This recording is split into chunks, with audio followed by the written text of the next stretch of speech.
because it's based on fallacy. I believe its origin is from a dream someone had. They picked different nationalities at random, put them together on a chart, and claimed brazenly that every one of these people is a Hebrew, giving us no shred of evidence, which is based on knowledge. If you look at the chart, there are no African flags on the chart, even though the bulk of the Hebrews are in Africa. I'll repeat that. The bulk of the Hebrews are in Africa. One can only prove Hebrew identity through ancestry, and no Hebrew here in America can prove their Hebrew identity without a shadow of a doubt, without falling back on their African ancestry. We have to use the same criteria that every human on earth uses to prove their ancestry. We are an ethno-linguistic group who are members of the human race. Maybe some of us forgot that. So we prove our ancestry same way as any member of the human race, not solely on scriptures from the Bible like a religious cult. You can use 3 criteria to show and prove someone's claim of being a Hebrew. We can use 1, an in-depth knowledge of the people's oral history. 2, knowledge of the people's culture or tradition and compare it to information in the Torah. 3, landmarks or city names that agree with similar names in the Torah.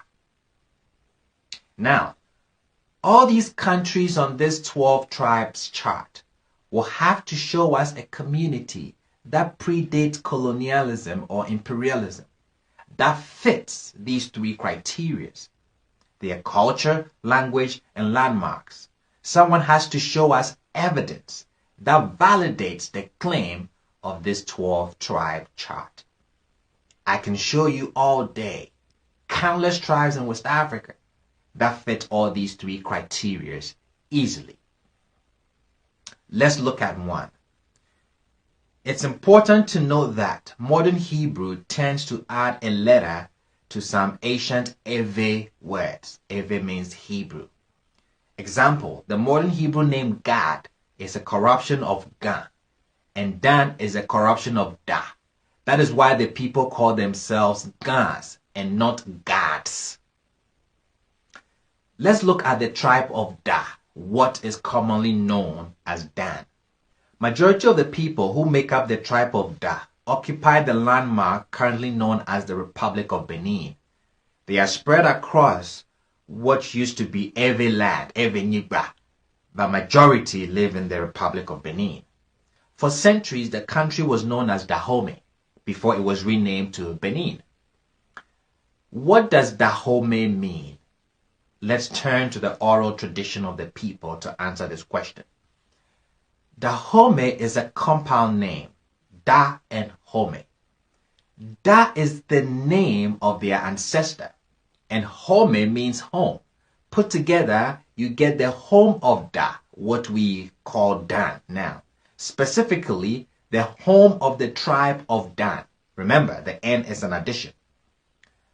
According to the oral tradition of the people of Dahomey, their ancestors moved to a strange land looking for a place to settle. They came upon a man who occupied a very large piece of land. They killed him and took his land and named their newfound land after their ancestor Da or Dan. So they named the place Dahomey, the home of Dan. Judges chapters 18 tells an amazing similar story of how the tribe of Da found their home. But I want to focus on verses 29. And they called the name of the city Da, after the name of Dan, their father, who was born to Israel. But actually, Laish was the name of the city at first. So the name Dan or Da started as the name of the children of Da in Israel, and they carried the name along when they migrated to West Africa. What was the tribe of Dan known for in the Torah? The tribe of Dan brought idolatry to Israel when Micah brought idols after they established their home. Jeroboam, the first king of the 10 tribes, also set up the home of Dan for idol worship. Now, Anyone who knows even very little about Dahomey knows that when it comes to idol worship and paganism, Dahomey is the place to go. Exactly the duplicate of what we had in ancient Israel. They have maintained it to the present day. When the French colonized Dahomey, they mocked their idols and they scornfully referred to them as Jewy, which means play items in French. Because the locals could not speak their language, Jewy morphed into Juju. The word Juju, which has become the universal word for idolatry and any kind of demonic worship, originated from the home of the tribe of Da or Dan. And the Bible supports the evidence. That is what they were known for in the Torah. The people of Dahomey are also famous for the snake, playing a big role in their rituals and shrines. What was the blessing given to Dan or Da when Jacob was about to die and he pronounced blessings on his children? Dan will be a serpent by the roadside, a viper along the path that bites the horse's heels so that its rider tumbles backward. What does Da mean in the Evid tongue? It means snake. So now we can check off the 3 criteria. 1, the in-depth knowledge of the people's oral history. 2, knowing the people's culture or tradition and comparing it to information in the Torah. 3, names of landmarks that agree with similar names in the Torah.